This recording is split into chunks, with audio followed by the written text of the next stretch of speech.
大家好，我係美瑩啊。咁今期咧係一期關於戀愛嘅 Girls Talk。我相信大家咧都聽過愛人先愛己啦，亦即係話咧，大家要首先愛咗自己啦，將自己咧放喺第一位咧，你先至有能力咧再去愛第二個㗎。如果你唔愛自己先咧，你就好容易處喺一段唔太健康嘅關係嘅時候咧，你唔夠膽去抽身出嚟。第二咧就係如果你唔愛自己先咧，你冇呢一個能力咧去幫自己去選擇一段適合你而且係健康嘅關係。喺戀愛入面咧，我真心同大家講，千祈唔好將對方咧睇得太重要。而家首先一定要在乎咗自己先，你自己用啲乜嘢方式去對你自己咧，人哋先至會用啲乜嘢方式去對待你㗎。而家好多人講嘅所謂戀愛腦啦，太過於依賴對方，太過於去在乎對方，好似所有嘢咧都係圍繞住對方轉嘅。你自己嘅需求咧，好似冇對方嘅需求咁重要咁。如果我啱啱講嘅嗰啲嘢咧，你都覺得自己好似中咗嘅話咧，咁你就要注意啦，因為好可能咧，你喺呢段感情入面咧已經失去咗自己啦。你要有自己嘅生活啦，有自己嘅工作啦，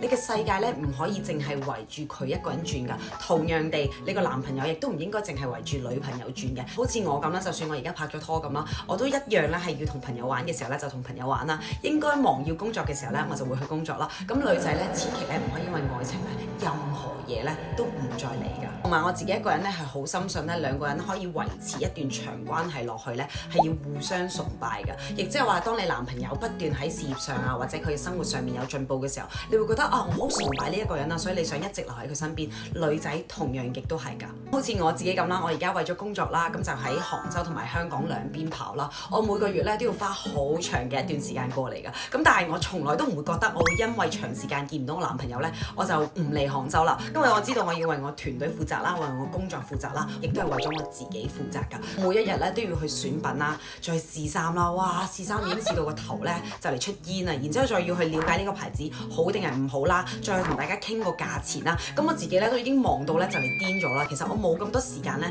再去諗我男朋友嘅嘢㗎，唔好意思。